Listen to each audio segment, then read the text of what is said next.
You're listening to Precinct 444, a podcast network from the National Law Enforcement Museum. In October 2002, over a 3-week period, snipers killed 10 and wounded 3 others in and around Washington, D.C. Now, 20 years after, we're taking a look back to consider some of the players and events surrounding this time of fear and terror. This is Thomas Canavan, Executive Director of the National Law Enforcement Museum. Today kicks off some very special bonus content from our Precinct 444 podcast. This is part 1 of a 3-part special look we're calling 20 Years After the Beltway Sniper.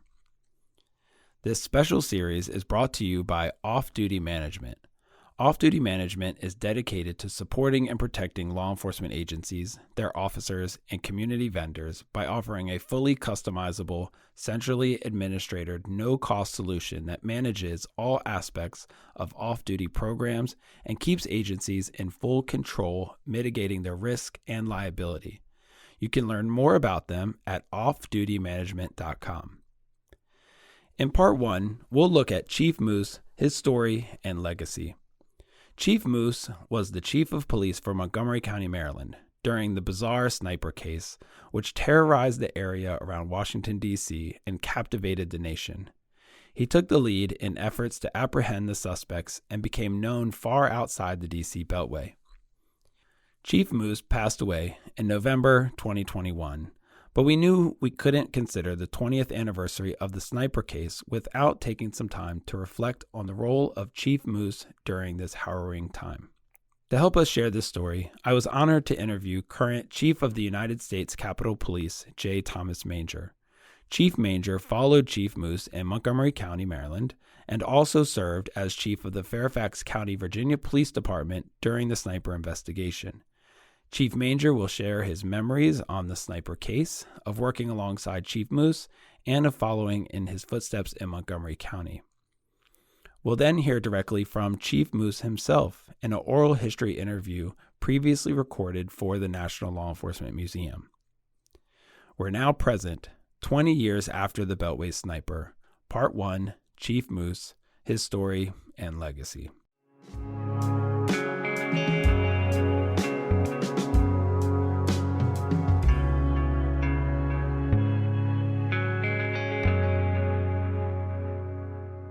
Chief Manger, thank you for being here today.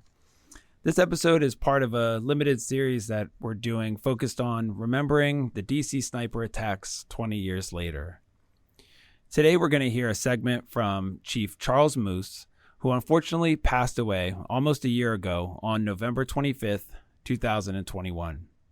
Chief Moose participated in our oral history program on the 10-year anniversary of the sniper attacks in 2012. That allowed us to capture his experience throughout the DC Snipers investigation. In the public eye, Chief Moose led the hunt for the DC Snipers as the primary law enforcement official who almost daily provided our region with updates and leadership that reassured us law enforcement would not stop in their pursuit of the perpetrators. So here we are 20 years later to remember his role throughout those 3 weeks in October of 2002. When residents of D.C., Maryland, and Virginia were living in terror.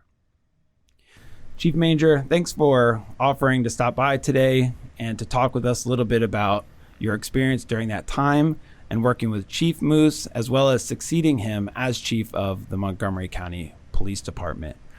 Can you start by telling us a little bit about your career as a law enforcement officer and chief in Fairfax County? Sure. First of all, thank you for having me here. It's an honor to talk about Chief Moose and certainly remember those difficult days back in 2002. My career actually started in 1976. I had just graduated from college and got a job as a summer police officer in Ocean City, Maryland. They would hire extra cops during the summer, and I did that. And while I was there, I was applying to every police department in the Baltimore and Washington, D.C. region, and just happened to that Fairfax County called me and offered me a job, and after that I had several other jurisdictions that called and offered me a job, but I went with Fairfax and spent the next 27 years with the Fairfax County Police. I worked my way up through the ranks, and I was the chief of police in Fairfax County from 1998 to 2004. Excellent. How was that time in Ocean City? It was fun. It didn't teach me much about being a professional police officer, but what it taught me was that I was in the right profession, because I thoroughly enjoyed learning the job and doing it, even in a resort town. Well, it sounds like a good place to get your start and to get your feet wet, literally. Sorry. So, as chief of Fairfax County Police Department at the time, during the sniper attacks, you were heavily involved in the investigation. And there you have Chief Moose coming on television during that time, being there for all of us who were sitting at home, worried about leaving home, worried about taking kids to school. What was your view on Chief Moose at the time, kind of in that position? So Charles had come on had joined the Montgomery County Police Department, I think in 1999. That was a year after I had been appointed chief in Fairfax County. So Charles came from Portland, Oregon, so I didn't know him prior to that. And when he took over in Montgomery County, we would see each other at regional meetings, at council of government meetings, and where the police leadership from around the region would get together. And so I'd gotten to know him a little bit prior to the sniper attacks starting, and I knew he was a quiet guy, very very intense, and he understood the difficulty of the job that he took when he came to Montgomery County. He was brought in to reform that department in a number of ways. And so it wasn't that he was walking into a department that was, running great and everything was great, everything was fine. He had been brought in to fix a number of problems that the department was dealing with. So I when I would speak with him, I could sense the fact that he felt the weight of the job when, I think because of the pressures that were on him to fix some of the problems in the department. So again, we had gotten to know each other a little bit, and certainly I looked at him as a trusted colleague and a pretty good police chief.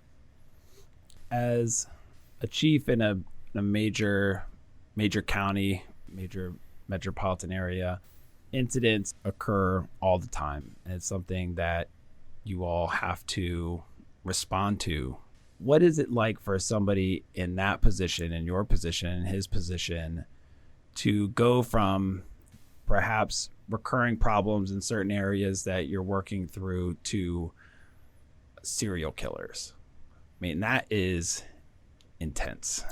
It was intense, and certainly, the shooting started. I don't think anybody understood what we were ultimately dealing with, and because they had several shootings in one day in Montgomery County, a county that's a very safe county, a county where these kinds of shootings, these kinds of homicides typically did not occur. This was something that was certainly out of the ordinary.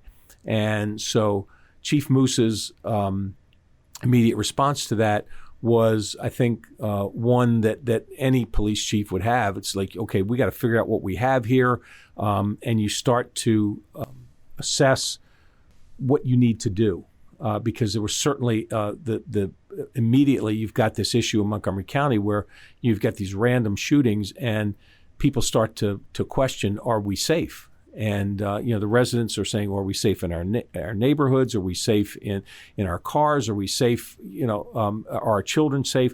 All of these questions are going through the residents' minds, and immediately the police chief is the one that people are focused on. Say, okay, chief, what are you going to do?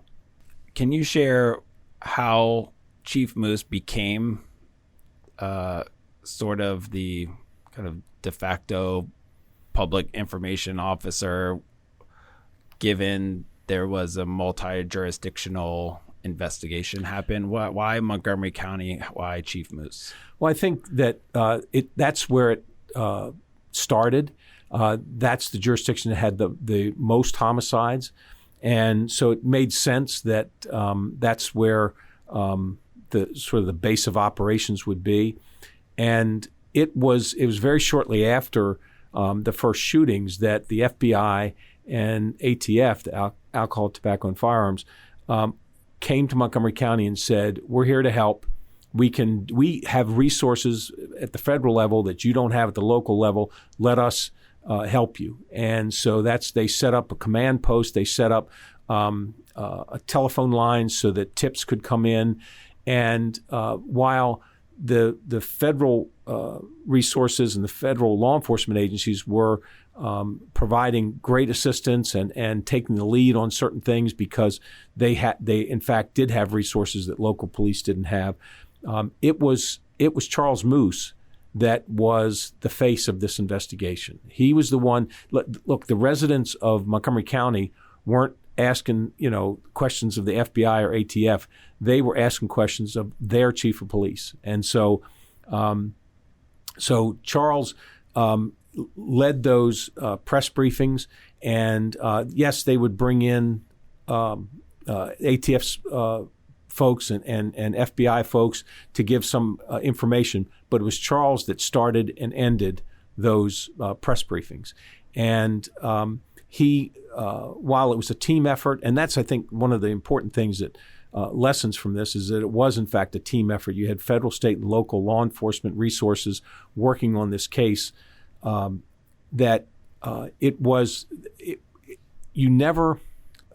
Chief Moose never didn't own these homicide cases. The same way when there was a homicide in Fairfax County at the Home Depot, the shooting of Linda Franklin at the Home Depot in Seven Corners. Fairfax County owned that case. And we didn't just hand it off to Montgomery County and say, okay, hope you can solve this. I mean, we were involved. We were part of the task force. We were part of the investigation. But what you didn't need, and this is what Chief Moose realized, that what you didn't need is for 6, 7, 8 different jurisdictions just working independently. We had to work together on this. And that's, in fact, what happened. And somebody had to sort of wrangle that coordination, and Moose, in fact, did that. I wanted to mention one thing in particular. After there had been a number of shootings in a number of jurisdictions, Chief Moose said, "Look, I understand that when Prince William County or when Prince George's County have a homicide in their jurisdiction, that they need to talk to their public, that they need to provide information." He said, "That's fine."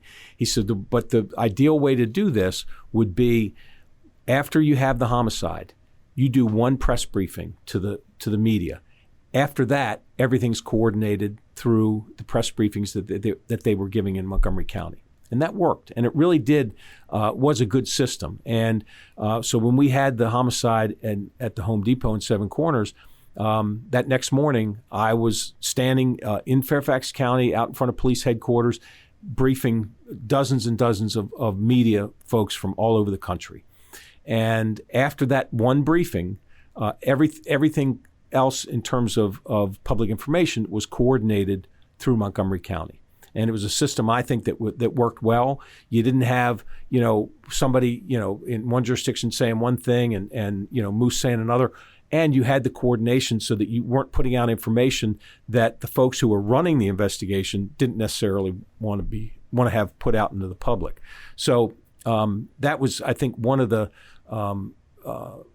best things about the way all this was coordinated was to, sort of put those things in place. And to the extent that we had cooperation from all of the police chiefs and sheriffs involved, it worked well. I mean, there were a couple of times when we had some folks that were on the ones that were further down south of Richmond that they they didn't feel like they were being represented or that their information was being put out, in Montgomery County. So there was some duplication of effort there, but even that got worked out. And so that we had this unity of message, which was important in this case. So that leads me to another question that I have, but I want to jump into a moment in the investigation and get your thoughts. So I found an article from the Washington Post by Carol Morello and Sari Horwitz from October 22nd, 2002, titled "Police Sources Believe Sniper Wants to Talk." So now we're in the investigation where we have made contact, or you all have made contact with someone you all believe to be the sniper. So a major development, I would imagine. Yes. And so I just wanted to read a quote from Chief Moose and get your thoughts on that. So the article starts, "Police have started a dialogue with a man they believe is the serial sniper," law enforcement sources said. And yesterday, Montgomery County Police Chief Charles A. Moose appealed to the man to call back because his previous message was, quote unquote, unclear. Quote, "The person you called cannot hear everything you said," Moose said yesterday afternoon in his third cryptic message since Sunday night. "The audio was unclear and we want to get it right. Call us back so that we can clearly understand." And that struck me as a very succinct and direct message, and a moment where he's using the platform to communicate directly. And then we, the public, are hearing a cryptic message without all the information. And that just seems like an interesting turning point, and just wanted to hear what you thought about that. Well, that was an investigative strategy on the team's part. And when I say the team, I'm talking about the FBI, ATF, Montgomery County, all of the jurisdictions that had a homicide involved in this investigation. And that was an investigative strategy on his part to get them back on the phone for a number of reasons. I don't think that the message was necessarily unclear.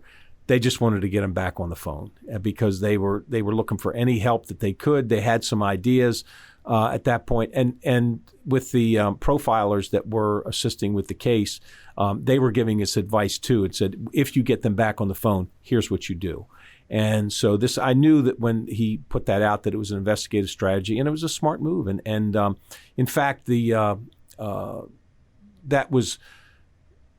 were several messages over the course of this investigation that were put out that were purposefully meant for the perpetrators to hear. And did it work? Did they call back? I can't remember whether they called back on that one or not. It was short, I think, but it was shortly after that we, in fact, started to hone in on who the perpetrators were. Right. Interesting. So I wanted to just go back to that other question when you were talking about coordinating the multi-jurisdictional investigation and the strategy of having local jurisdictions address their localities, and then yet still having Montgomery County be the central place. Was that a takeaway that you or other law enforcement leaders have used? Not that this situation has occurred again, thankfully, but is that a takeaway? Are there other takeaways? What did you learn during that time that you may still apply to the job today? So a couple of things. One, while thankfully we've not had a similar sniper-type serial shooter, we have had multi-jurisdictional cases. And the fact that we've got a model to look at as to how can we put all these resources together from a number of different departments and maintain some logical sense of who's doing what. And we had at the time we had set up task forces. We were getting hundreds, thousands of leads coming into this FBI call center, that was located in Montgomery County. And with each lead that would come in, if it was something that we could act on, something that somebody needed to respond on or look into, it would be depending on where the lead was. Like you get something like, I live in Arlington and I've got a neighbor who's really odd. He's put, tinfoil up on all his windows and he's got a white van in his driveway. And so we just get information like that. So we would, because she said it was in Arlington, we would, there was a Northern Virginia task force. There was a D.C. task force. There was a Prince George's task force. And so depending on where the lead was, it would be farmed out to that task force, and then they would follow it up. So it was a very orderly way to keep track of the leads, who had responsibility for them, and get the information back, on whatever was discovered when the investigators went out to follow up on the lead. So that was a really good model, and that has been duplicated, I think, a number of times by other jurisdictions. The other big takeaway is you've got to form relationships with your partners before a crisis occurs. Nobody was expecting this, and while I knew Charles a little bit, we certainly got to know each other a lot better as a result of this case. Same thing, Chuck Ramsey was the chief in D.C. at the time, and I had gotten to know Chuck a little bit, but the fact that all of us developed a very close, trusting relationship was a big benefit to working this case together. And so today, chiefs in major metropolitan areas like the one we're in D.C., know the value and know the necessity of forming those relationships and having those in place so that when something big does happen, you're not meeting someone for the first time at a crime scene and saying, oh, hey, hi, we guess we got to work together. You've got that relationship in place, hopefully the trust in place, so that you can just take off, immediately and work together and seamlessly, because that's what the public expects, and that's frankly what the public deserves, is for law enforcement to work seamlessly together to either solve a case or to make sure that the community is as safe as it can be. So what was it like succeeding Chief Moose at Montgomery County PD? Maybe especially after you all have built relationship throughout the sniper investigations. Was that something you saw yourself doing at one point? Was that a surprise? How did that transpire? So I had been the police chief in Fairfax County for about 6 years. I was eligible to retire, and I thought to myself, I could retire from Fairfax and then just move across the river and in fact back to Montgomery County, where I had lived for 10 years prior to when I was in high school and college. My family still lived over there. I had my parents. I had a sister. One of my sisters lived over in Montgomery County. So it felt like a natural move to go back there since they were looking for a chief. And I was fortunate enough to get the job. And it was I felt like I had some connection to Montgomery County because I had lived there as a teenager but certainly had a little bit of knowledge about the police department, about certainly the sniper case was still recent enough that it was always a topic on the mind of the public. And so when I took over in Montgomery County, I found out just how busy Chief Moose had been. I mean, the sniper case aside, he had done a lot for that police department. He put a lot of reforms into place. He'd put a lot of improvements into place. One of the things that really struck me when I got there was the quality of the people certainly on my leadership team. The assistant chiefs and captains. They were top notch. And I thought to myself, this is every department has things that they need to work on. But I said, Moose has really put a good leadership team together, and he had a good leadership team while he was there. So I applaud him for putting such good people into place. So when I got there, I think I had it much easier than he did when he took over in 1999. I certainly was taking it over in 2004 with a department that was in a much better position to do the things that they needed to do.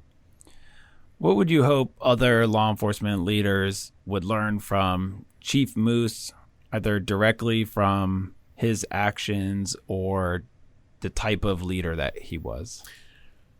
First and foremost, the importance of working as a team. Every single police chief who was involved in the sniper case felt pressure from their community to restore their sense of safety. This was a time, and for those that were around here during that time, they can recall vividly how people changed their daily routines, did things that were just odd because of the threat of this sniper that you never knew when or where somebody might start shooting. And people always talk about the fact that gas stations had put big tarps over the pumps so that people could hide while they were pumping their gas. People would park their car at the grocery store and they would run. They would sprint into the grocery store because they didn't want to, be outside in a parking lot. There were just so many things that people, it changed their lives, that the police chiefs knew that their community didn't feel safe. And that's like the worst thing for a police chief. You say, well, this community doesn't feel safe. Certainly, you got to question, is the police chief doing their job? So every single police chief involved in this case felt this pressure. And it was Charles Moose and Montgomery County, and I give credit to ATF and FBI that said, look, we got to work as a team. This involves over half a dozen jurisdictions. We've got to work together on this. And the fact that we did, and the fact that became a model for future multi-jurisdictional investigations, I think says a lot about the people who were leading that investigation and making the decisions about how are we going to best work effectively and efficiently together. From the public's perspective, what is it that you would want us to remember from Chief Moose's service as Chief of Police for Montgomery County Police Department? So I think it's important for people to know, and I'm not sure everybody knows his history or much about him other than when he was in this high-profile case involving the sniper. This is a man who dedicated his life to public service. He did a policing career in Portland, Oregon. He then comes to all the way across the country to a department he knows nothing about and takes on some real challenges there and makes a difference. All the while, he is serving in the National Guard and continued his service in the National Guard. So this is a man that really dedicated his life to public service. And I'm not sure that folks just know how much of his life was geared toward helping others and upholding the Constitution of the United States. So certainly a very good man and did a lot of great things in his life. The last time I saw Charles was actually during Hurricane Katrina, and I was in Montgomery County at the time. I had sent a contingent of police officers, and the fire chief had sent a number of firefighters to go down to help with rescues and help with the problems in New Orleans right after Katrina. And the fire chief and I decided, let's go down and visit our folks down in New Orleans, make sure they're okay, and just thank them for taking on this challenge. So we went down to New Orleans, and New Orleans was a mess. It was just an immediate aftermath, and it just awful, the things that they were dealing with. And so I went to one of the municipal buildings in New Orleans, and someone told me that the National Guard was meeting in a particular room, and I was talking to the superintendent of the New Orleans police at the time, and he said to me, he says, yeah, he says, remember, he says, Chief Moose is in that room. He's talk to some of his troops. And sure enough, I went by and there he was. He was leading a discussion for a bunch of National Guardsmen. And, we exchanged pleasantries, and we were both busy and didn't get a chance to talk to him the way I would have liked to. But it was, it was the last time I saw him, and it just really solidified in my mind that this is a man who is serving his country in one way or another. And he continued to do that even after he left Montgomery County. It's a great story, and really illustrates that commitment and to keep going in service to this country and to our communities, even after an event like the sniper attacks, is incredible. So he sounds like an amazing person, and I really want to thank you for coming here today and sharing more about your experience with him and your own experience during that time. And so I want to also thank everybody for listening. And now let's hear from Chief Moose himself. It's now a year later, September 11th, the first year anniversary kind of comes and goes. We do all of the staffing, at the various sites. We ramp up everything, and somehow the whole area, in effect, the whole nation makes it through the first anniversary of September 11th. And only to find then, shortly after that, in October, we now have bodies on the ground in Montgomery County. And it is just different, it's strange. One, because we just don't have that many homicides, but two, it's the nature where no one sees anything, no one hears anything. You're used to, well, what did they fight about? What was the confrontation about? We had the one shooting on the night with the gentleman going into the grocery store. We don't really know what that's about. But then the next morning, when we have several back-to-back shootings, we started to realize that something is very different. Something strange is happening. And then you combine that with it's connected to the shooting the night before. And so now we actually have a crisis in Montgomery County that we can't explain. We set up the initial media piece, and then we make a internal commitment to, certainly not throughout the night, but during the day and evening, we make a commitment that at least every 4 hours or maybe a couple of times a day, we're going to have to do media briefings just because there's such intense interest. And then I certainly want to make sure we have a commitment to a concept that I was taught in the military that said you had to do maximum disclosure at minimum delay. And that maximum disclosure actually says, well, there may be things that you can't tell them, but you need to always think about the maximum.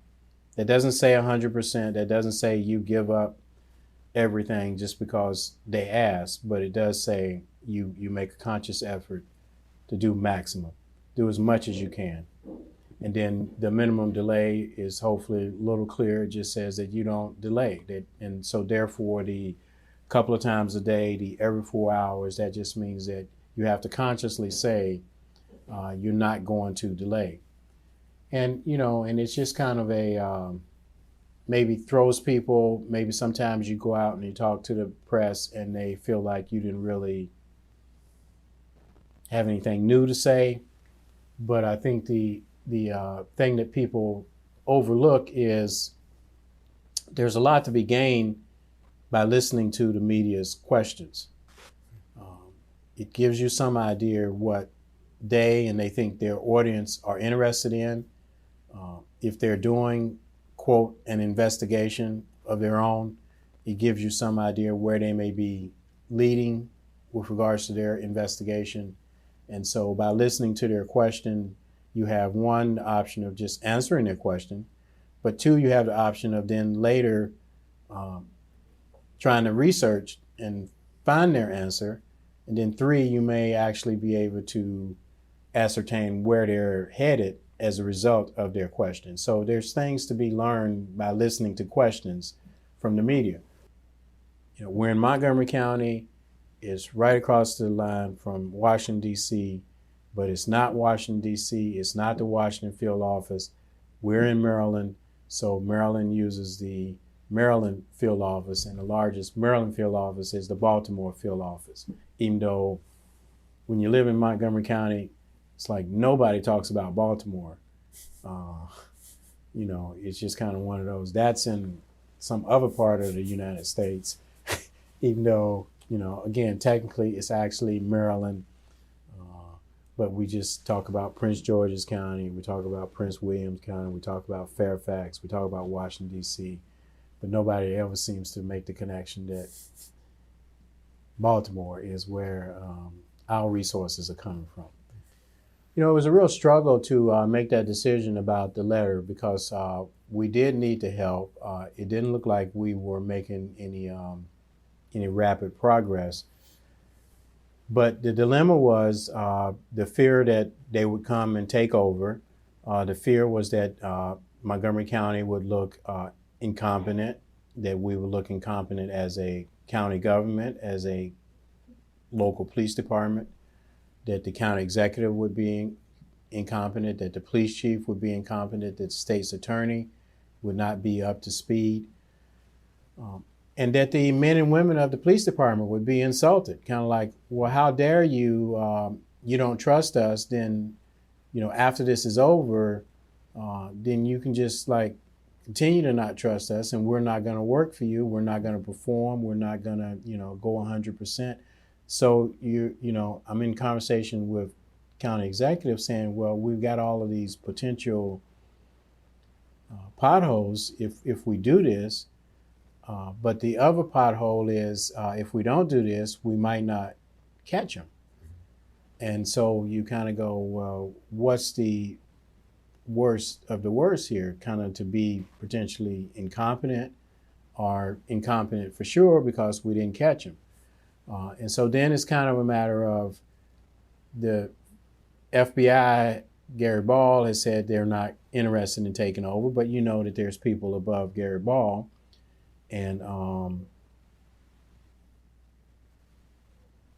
we hadn't really had any discussion with the U.S. attorney about that. It's just, once you send the letter, the only discussion we had is that he will very likely from the staff, he will approve it right away. He's not going to sit there and spend 4 days deliberating. So you kind of got to go. You just kind of need to decide if you want to send it. That was refreshing because, generally there is some risk that the federal government bogs down. But the real scary part was, do you ask them? The idea is that they come as a team, but the risk is that they come and take over. And so I think the ultimate decision was the right decision. We need help. And so you hope the help comes with the right attitude. It's not your fault, ultimately, if the help comes with the wrong attitude. But if you don't ask for help and you fail, then that clearly is your problem. The white van is a matter that is probably going to historically be a point of interest and debate. Certainly a lot of people are quick to say that we wasted a lot of time and resources on the white van. As law enforcement personnel, I think we just tried to explain to people that we had witnesses tell us that they saw a white van driving quickly away from the scene where one of these shootings occurred. Just one shooting? No, I'm just saying. In other words, white vans were cited in more than one case. White vans were cited in more than one case driving quickly away from the scene. And so therefore, maybe after the first one, and we actually said that, you run some risk now that you've actually painted that vision in the mind of a potential witness, You've actually told them to look for one, and now they actually are just following through on what you told them 2 days ago. I don't have enough educational background to explain that whole psychological piece of, could we have created that in the minds of people? Could we have driven that to the front of their minds because we were talking about it? Probably yes to all of that, but I don't know, and I don't have any data, and I'm not smart enough to say conclusively that we did that. But what I did want to say is that early on, we had a citizen report that they saw a white van driving quickly away from the scene of one of these shootings. And once we went down the path of reporting that, we committed to saying that we're not going to dismiss this citizen input. We went through quite a bit of effort to create this call us, hold up the signs of the numbers, change the number because that phone bank wasn't big enough, but we really put a lot of energy in, we can't solve this alone, we need your help. And so once we did that, and then once we created this, one person has seen, then other people seem to have seen also. Now, what they saw varied in detail. So we certainly had the whole thing about the box truck. Then we had the whole thing about a van. And then ultimately we were looking at both vans and white trucks. And then the whole thought is that somehow they're shooting out of the back of the box truck. But they've got laundry or tablecloths from one of the restaurants. And that's why the sound was muffled, because they're laying on top of all of these tablecloths that they've picked up from whatever hotel had some big event, and they're shooting out the back. So the speculation just kind of, the whole mushroom cloud just took off from there. And so we don't know if we caused that. But yeah, academically, I'd probably say, yeah, we probably caused some of that. But then, professionally, I'll stay committed to the fact that we're not going to just dismiss citizen input, especially after we ask for citizen input. Yes, and certainly, it goes back one step further where, there's the note and then there's the phone call where they say, we're the real guys. You need to talk to us. You need to give us the money. And if you don't believe us, check the case in Montgomery. And again, not to the detriment of the person on the phone, but yeah, I'm in Montgomery County. I don't need to check Montgomery. I know something's going wrong in Montgomery. Little did, we processed that he's talking about Montgomery, Alabama. And so then when you that piece kind of comes to light, you got the thumbprint, then you got the, Malvo's connected to Muhammad. Then you've got Muhammad being called early on in the investigation. The person from Tacoma, the old neighbor, they calls to Maryland and says, I think it's John Muhammad. And we're like, okay, well, that's interesting. We'll write that down. You got anything else? And it's like, well, no, but I just think it's him. And you just kind of go, well, appreciate it, but God, that's really not enough, It's so perspective. But once you got then the thumbprint and the shooting in Montgomery, with Malvo connected to Muhammad, then all of a sudden I think it's Muhammad makes sense. But till then, it's like there's a couple of weeks in there where, that initial piece doesn't make any sense. Mm-hmm. Perspective is such an element in this, isn't it? Because looking at it from the front end, you've got 1,400 people processing information, 60,000 leads coming in, and these are just little elements within that large framework. But then when you look at it from the discovery back, you think, why didn't they pick this up, right? I mean, isn't that? No, that's clearly, that's where the media, at the end, they look at it all back and they just go, well, if I was doing this, I would have just known, the first day. And so you just kind of go, well, I guess that's good journalism in somebody's school, but yeah, that we needed the whole thing before we could do that. It's like a puzzle. You know, unfortunately, a lot of young people today probably have never even put a puzzle together. But I think, you know, some of us are old enough to remember when, you know, there was a puzzle, there were the easy ones, and then all of a sudden there's the one that sits on the middle of the table for a couple of years because it's a zillion pieces. But, you know, if you look at the investigation that way, you pick up one piece and it doesn't make any sense. So the phone call from the man in Tacoma doesn't make any sense.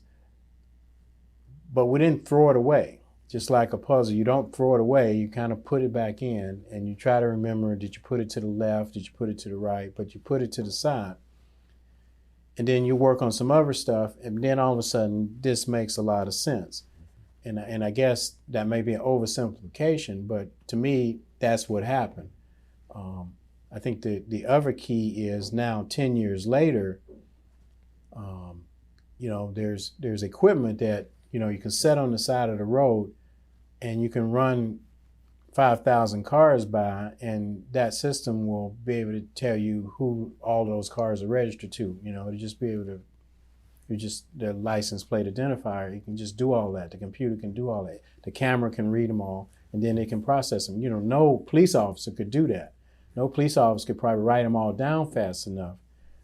But then they'd have to go somewhere and sit. Well, you know, now we have equipment that can do all of that. Okay, so now, in addition to actually searching the box truck, we could have that, all of the plates would be entered, and then, you know, Muhammad's name would be run, and then it would be matched to the phone call that we got, you know, and then it's like, well, maybe it's worth looking at because we got a phone call, he's in the area, you know, then we would also have, he's been in the area of the other 3 shootings or the other 5 shootings. So, you know, then probably pretty quickly you could process, this guy needs to be looked at. You know, there may be 3 other people, maybe no phone call, but maybe 3 other people for some strange reason were also in the same area. But you could at least then find both of them. And then it's like, well, what are you doing in the area? And then one, you know, if Larry actually says, you know, here are the records of the deliveries and this is what I do, and okay, well, and you know, he's never owned any gun, he's never done anything, he's got people to vouch for him, well, then we can eliminate him. But then at least we would have Muhammad, and then we would still have, in addition to his trying to justify, we still got the phone call. And then, you know, then we'll probably do more work with the phone call. Who is he with? What do you know about him? You know, then we get the tree trunk. Then we get the Malvo piece. So, you know, I'm okay rationalizing that now, 10 years later, we could do this a lot quicker because of the technology that's out there. But I think, you know, I don't feel like I'm being defensive by saying 10 years ago, considering what we had to work with, 22 days is still pretty quick, you know. But yeah, was it ever going to be quick enough for the media? I doubt it. But you know, again, I don't means that I think that media's an enemy. I just think that hindsight and some people are just interested in controversy, and you know, if you're going to read the paper and you're actually in government and you want to read the paper so they can say how good you did, then good luck. You know, I just think that those articles are going to be rare and few, but it can happen, but it's just not going to be routine where that's what's going to be in the newspaper about how great you are. Tried to advocate for a lot of communication with the media, see a lot of benefits, have seen a lot of crime prevention be done, you know, via the media. A lot of people kept out of crimes of opportunity because, you know, you can put certain things in the media and tell people to stay away. So there are a lot of benefits to be able to communicate with vast numbers of people. But at the same hand, there are times when you're conducting an investigation where As strange as it may seem, you want to have some relationship and some credibility with people that are doing bad things, because there is a benefit to communicating with them. You increase the chance that they may have some kind of slip, some kind of fraudulent slip in their conversation, that you may be able to pick up something from where they're calling from. And certainly in today's world, you may be able to locate the cell phone tower to kind of help you pin down where they are. So there are reasons why you want to communicate and have some kind of trusting communication with people that are doing bad things. And so when they actually reach out and drop a card that tells you that they want to communicate and that they want to be called a certain thing and that they don't want you to tell the media, in the occasion of this sniper shooting, this tarot card was good news. It clearly, well, maybe I want to say clearly, but at least in my mind, it was a strong piece of evidence that we weren't dealing with terrorists. Up to then, we really hadn't had any contact. And so, even though you didn't want to say it, there still was this fear that what if we're dealing with some type of terrorist organization, be it local or, domestic or international. Terrorism is different than criminal. And certainly you want to have respect for all people, but there's a long history of criminals making mistakes. And then when they asked us to not tell the media, we want to have some kind of relationship, some kind of trust, because this is really bad and we want to figure out a way to stop it. But most of us have figured out that it's tough to communicate with people that don't trust you. Be it the minority community that doesn't trust you, they don't open up and talk to you about things that are occurring. Many of us have spouses that we fail to communicate with, and now we don't have that spouse. We have kids that we fail to communicate with. So we think we understand that trust has something to do with it. And so when the tarot card is actually then in the media, after they asked us to not tell the media, we're greatly concerned that that's going to be a trust issue. And even though we are at the very first of this relationship, okay, well, you really don't want to start your relationships by destroying the trust. Maybe after you build enough trust, you actually get the luxury of maybe making an error, but because of that trust, you get forgiveness. But at the very start, it's very tough to get forgiveness for trust. And so we're concerned that we've broken this trust because the media has this card. And then certainly there's the whole matter of, okay, that means you have a leak in your organization, so what are you going to do about it?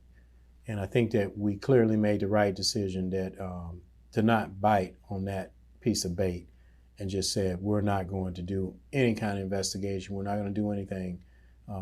We've got to try to find the people that are doing these killings, and we're going to move on. Because I think there's some people that wanted us then to get bogged down in how did the media get this? And then it's like, on one hand, you just want to sit in a room with them and say, I don't have to do an investigation. You can just tell me and I can just fix it. And then, we can continue to try to catch this person. But then, they want to play this whole game about they've got the right to not tell.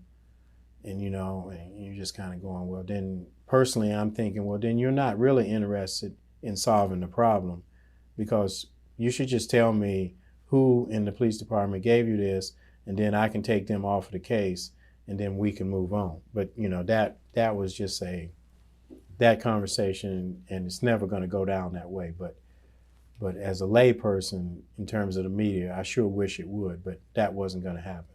Now, the second part of your question was revealing the license plate number and the timing on that. Right. Toward the end there were several things that came into play about the license plate. I think from a, I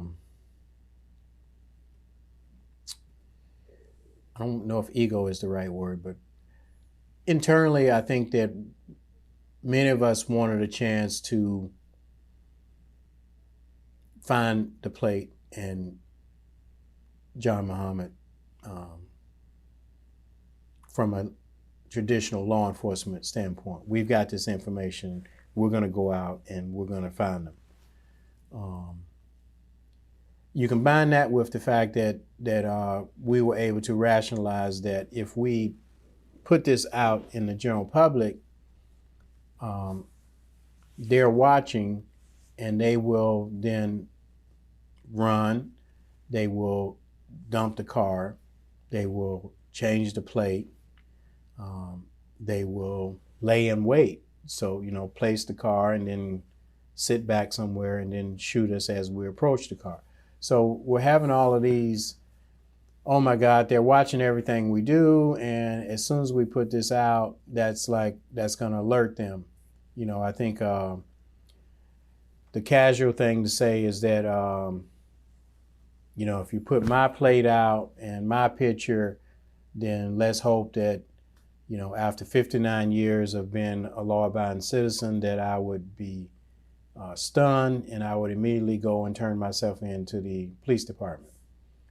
But in terms of these guys, we really didn't think that, well, as soon as they see that John Muhammad's going to go turn himself in, the thought was as soon as he sees this, then our job has just got 100 times harder, because now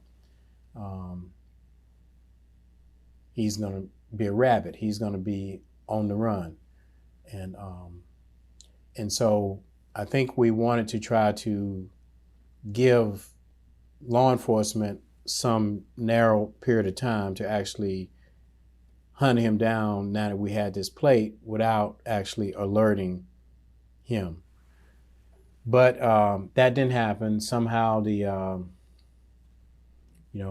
tried to do a wide distribution of the information to law enforcement, and then that resulted in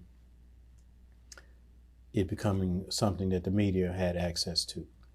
And so the good fortune is it worked out.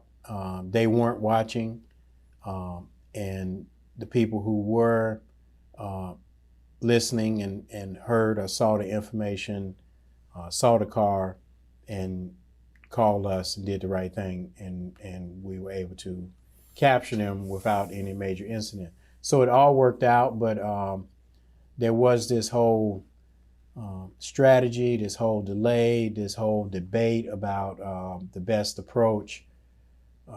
And then I think it's just always going to be a point of contention with the media, because some people in the media say that the only reason they were captured is because we put the plate out. And we know you didn't want us to put the plate out, but since we did, they're captured. So therefore, from now to the end of time, anything that needs to be done, you need to give it to us and we'll make sure it gets done. And you kind of go, okay, well, that's quite the quantum leap. But again, that is,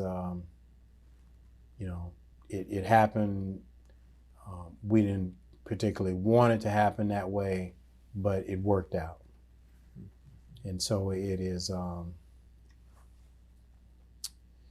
I guess it falls in the category of police work is not science, it's probably an art. And so sometimes art is in the eye of the beholder, and there are no formulas or rule books. It's just kind of one of those, you go with it. I think some people would prefer it be a science, but I think when you're dealing with human beings and human nature, you run the risk that science is not ever going to be exact. Now, you surprised me that you didn't want to rush up to exit 42 on the interstate the night that the capture was made. You stayed home, and just explain your reasoning on that. Well, certainly it was important that that we allow the people that have the expertise to do what they do. I guess it's similar to the roadblocks. When we weren't sure early on in the investigation what to do, there were a number of traffic officers that came to a group of chiefs. We were having a meeting, and they suggested that we do these roadblocks. And so you kind of said to them, well, thank you very much for your input, and we'll put it on our list. We've got some other things to decide, and we'll add that to the list, and we'll talk to you later. They don't get to decide because, you know, it's a major policy in terms of blocking that kind of traffic in the Washington metropolitan area, but they got to have their input. And so then eventually, I guess in terms of the policy and the politics, the people responsible for that, we said, okay. And then we went back to them and said, it's okay. We didn't go back to them and say, okay, we're going to do roadblocks, as in the chiefs will get in our cars and go do it. Say, okay, now the experts, you can go do that. But the decision had to come from a different level. And I guess on terms of arresting, it's like, well, you don't have to give them permission to go and arrest. But, you know, once, you know, that very intense meeting about him being the person and this being the plate and this is what the flyers look like, once that piece was done, then you turn it back to the experts, and that being all the patrol officers. But then once the car is found, then it's like there's another set of experts that have been training and working together since day one that we stood up the task force. There's been a arrest team organized. The best SWAT guys from all of these organizations on the task force, the helicopters, either from the Department of Defense or helicopter from the Maryland State Police, has been set aside, designated. Is, you know, you can't take it to a meeting over in Fairfax. You know, it just sits there for the day that it's needed for the arrest. And if we never make an arrest, then people are going to say, we saw that helicopter and it never did anything. Well, that's right. It never did anything because when we needed it for the arrest, we didn't want some chief to be riding around in it, you know, or some whatever to be, you know, it needed to be there. Because these guys have been training, practicing, they are experts at what they do. They've come together as a team, and this is what they do. So there's no need for me to be there. They know what they're doing.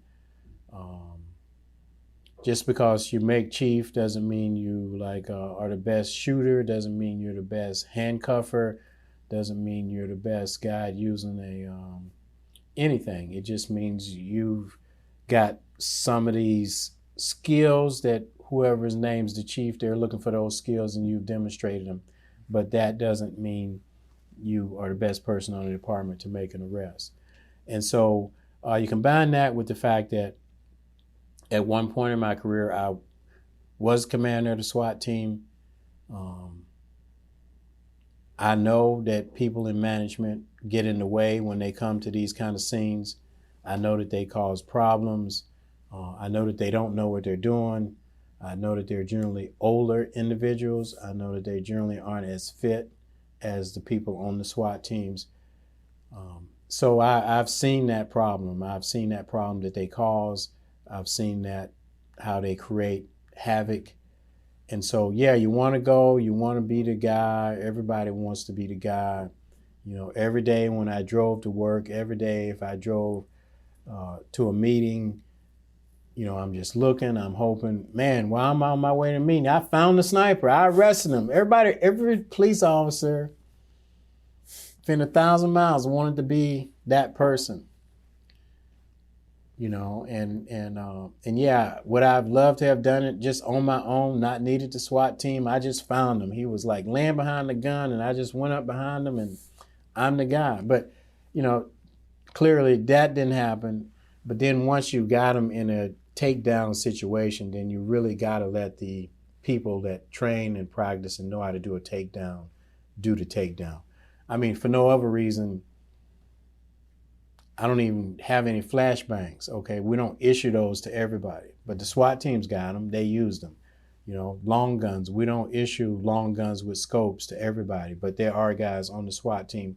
That's what they do. They practice. They're good at it. And so you have to exercise that discipline.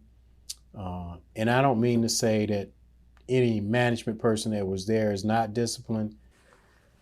So, the disappointing part was after the sniper, after they were in custody, a lot of the task force members went back to work. Patrolmen went back on patrol. And so then it was like, I still had time on my schedule because part of my schedule is to do things out in public. And so I got to go to a number of schools. And I was just so sad because the kids all wanted to know what it was like when I handcuffed Muhammad. And so I had to explain, even though I'm there in all my glory, that I didn't handcuff him, that I didn't arrest him. And you could just see the kids, they just were deflated because, in their minds, that's who they want to meet. That's who they want to talk to. And, and you didn't even have to try to explain or anything, but it was just kind of fascinating. I think I knew that was going to happen, but the first time it did happen, I think I was devastated too, because, it was right after it ended. Man, any police officer could walk in any school in Montgomery County and they would just they would all just stand and applaud. It was a phenomenal time. But then you kind of wanted to say something or do something to further endure them. But, it's kind of like then when you go, okay, questions, and that'd be the first one. And, it's almost like even without that, I think any police officer that goes into school, they always want to know if you ever shot anybody, and so hopefully most of us can say no, but it's you're just kind of back to reality, and that these are real young people, and this is the kind of thing kids are interested in, and they're not interested in how many computers and how many data takers, and that stuff doesn't excite them. I think there was a great deal of relief and happiness after that. I think that I don't know that I'll ever see a group of people collectively as happy.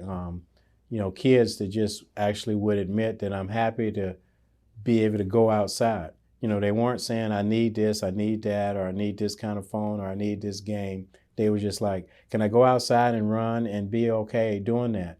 And then the teachers and the parents would say, yeah, just go ahead.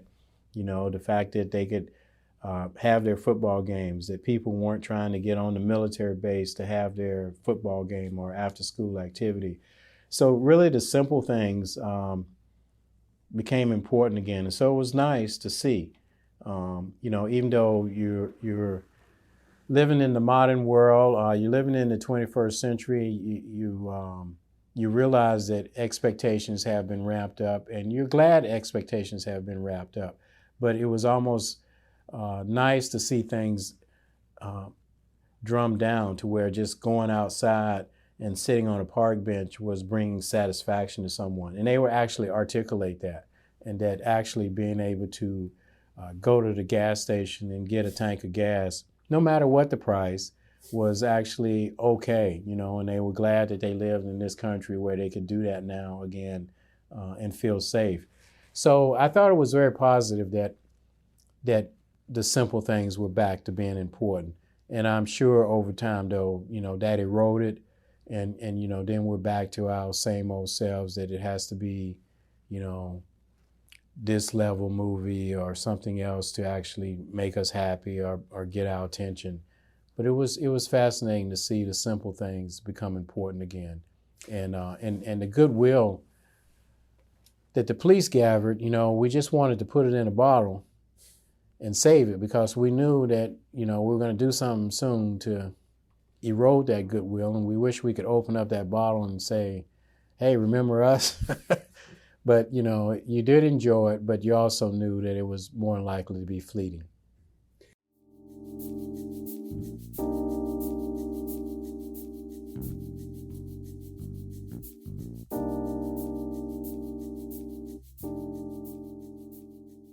In part 2 of this special series, we will hear the story of Virginia State Trooper Charles Mark Coslett.